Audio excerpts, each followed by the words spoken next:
Merci, monsieur le directeur. Madame la rapporteure, je vous laisse la parole.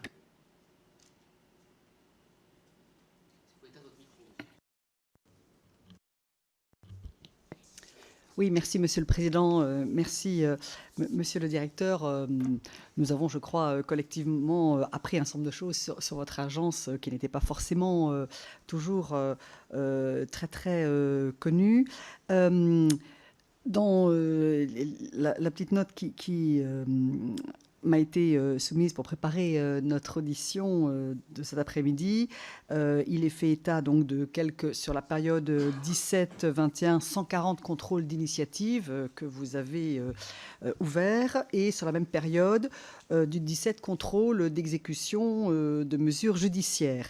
Est-ce que, sans forcément entrer dans tous les détails et être trop exhaustif, vous pouvez nous dire quelles ont été dans ces diverses procédures les entités étrangères ou les personnes morales françaises ou étrangères dont vous avez eu à connaître et qui pourraient commencer à attester de ce dont nous traitons, c'est-à-dire d'ingérence étrangère.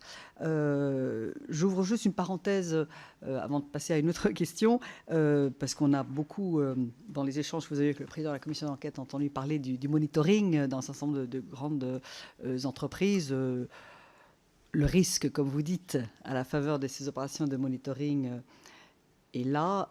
Voilà, notre appareil d'État et nos services sont parfaitement au fait de ce genre de risque. Voilà, et je crois qu'il n'y a pas de naïveté dans l'appareil d'État à cet égard. Je voulais vous demander aussi, si, parce que vous nous aviez dit que vous étiez l'interlocuteur de l'OCDE, si vous avez également des contacts, par exemple, avec l'OLAF, l'Office européen de lutte contre la fraude. Voilà, ça peut nous intéresser de savoir voilà, si vous êtes articulé avec l'OLAF, qui a une actualité quand même toujours chargée, on va dire, au plan européen. Et puis alors, je me suis laissé dire que vous aviez signalé au parquet de Nanterre des faits délictueux il y a un an et demi, de la part de Huawei France. Est-ce qu'il y a des choses que vous pouvez nous dire à ce sujet ou pas? Merci. Merci, madame. Je terminerai par la fin en vous disant que si vous vous êtes laissé dire, c'est qu'il y en a qui ont trop parlé, parce que c'est des choses qui ne devraient pas se dire. Donc c'est déjà peut-être une question qu'on devrait se poser quand on parle d'ingérence, quand on parle de fuite. Je pense qu'il y a des gens qui parlent beaucoup trop. Ce sont des enquêtes pénales sur lesquelles on n'a rien à dire. Sous peine d'ailleurs de compromettre les résultats de l'enquête. Il y a eu récemment, dans une certaine presse, un article faisant de moi le fossoyeur en chef d'un dossier sur lequel je ne m'étendrai pas. Là aussi, sans violation du secret professionnel, ce type d'information n'arriverait pas entre les mains de la presse. Alors, pour ce qui concerne les contrôles, nous avons en effet ouvert... 142 contrôles d'initiative ont été ouverts entre 2017 et 2021. 91 concernent des acteurs économiques, 51 concernent des acteurs publics. 20 d'entre eux sont des contrôles dits de suite, c'est-à-dire portant sur la mise en œuvre des recommandations qui ont été faites à l'issue d'un premier contrôle. Nous essayons, à échéance des recommandations formulées au moment du premier contrôle, de revenir voir dans quelles conditions elles ont été mises ou pas en œuvre, après émission d'un avertissement.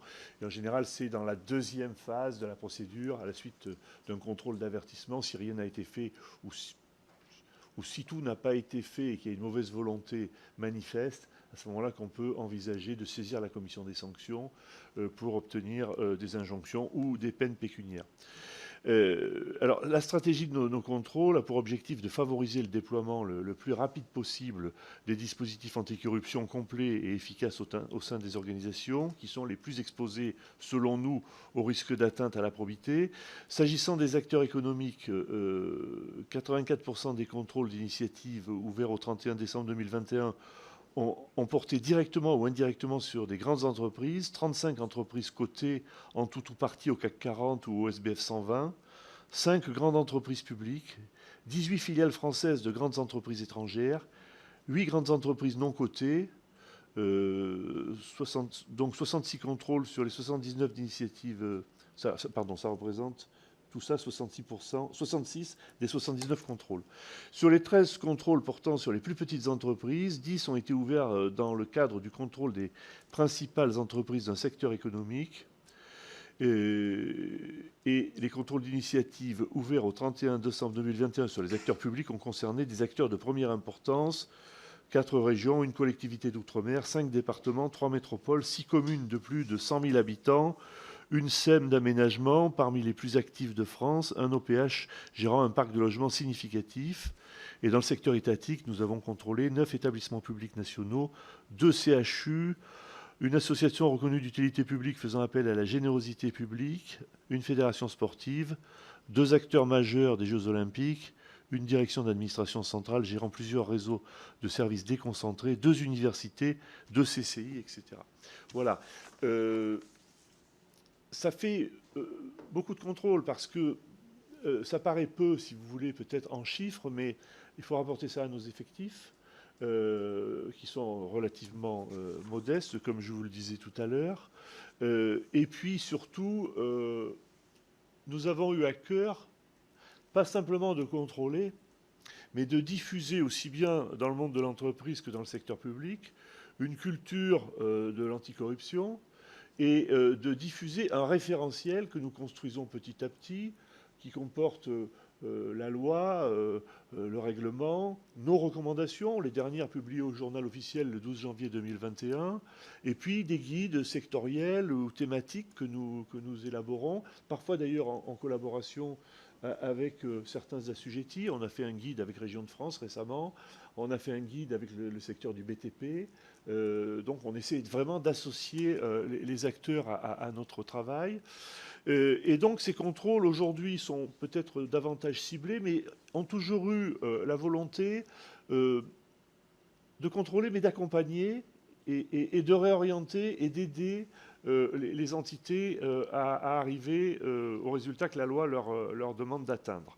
Ce qui signifie par exemple que lors de nos premiers contrôles, dans les années 2017-2018, même 2019, la plupart des grands groupes n'avaient aucun dispositif de prévention de la corruption.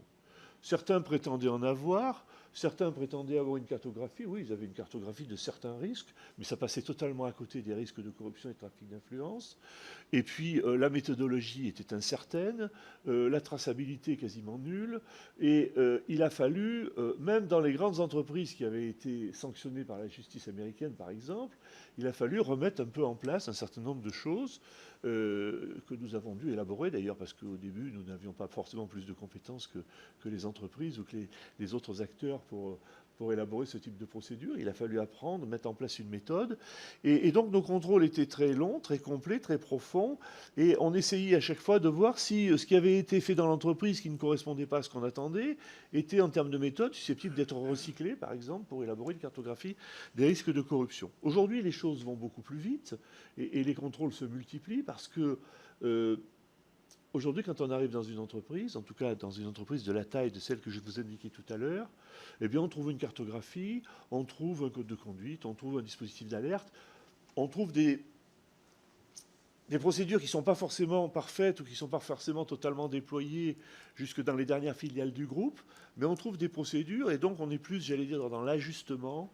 Et les 2 points qui posent pour l'essentiel problème, ce sont l'évaluation des tiers et les contrôles comptables. Pour le reste, c'est à peu près satisfaisant. Aujourd'hui, ou après avoir travaillé sur ce niveau d'entreprise, on passe dans une strate un peu en dessous des entreprises qui sont évidemment, qui rentrent dans les seuils de l'article 17, mais qui atteignent les seuils de l'article 17, mais qui sont plus petites. On se rend compte qu'on refait des constats qu'on avait faits en 2017, c'est-à-dire pas de cartographie, pas de dispositif réel. C'était la même chose dans le secteur public. Le rapport d'évaluation est assez critique, à mon avis à tort, mais l'agence était dans le collimateur à l'époque de notre organisme. Vous voyez à quoi je fais allusion. Et on a été assez critiqué sur le travail fait dans le secteur public. Ça a beaucoup évolué aussi dans le secteur public. Mais on ne peut pas comparer une commune de 2000 habitants avec une société cotée. Il faut être raisonnable. On les compare aux régions, on les compare aux départements, aux grandes métropoles. Et là, loin, tout n'est pas parfait, loin s'en faut. Mais les choses ont quand même beaucoup évolué. Et j'allais dire, le dialogue passe beaucoup mieux. Au début, quand on parlait de ça, personne ne comprenait ce qu'on réclamait ou ce qu'on attendait. Aujourd'hui, c'est quand même quelque chose qui est relativement accepté.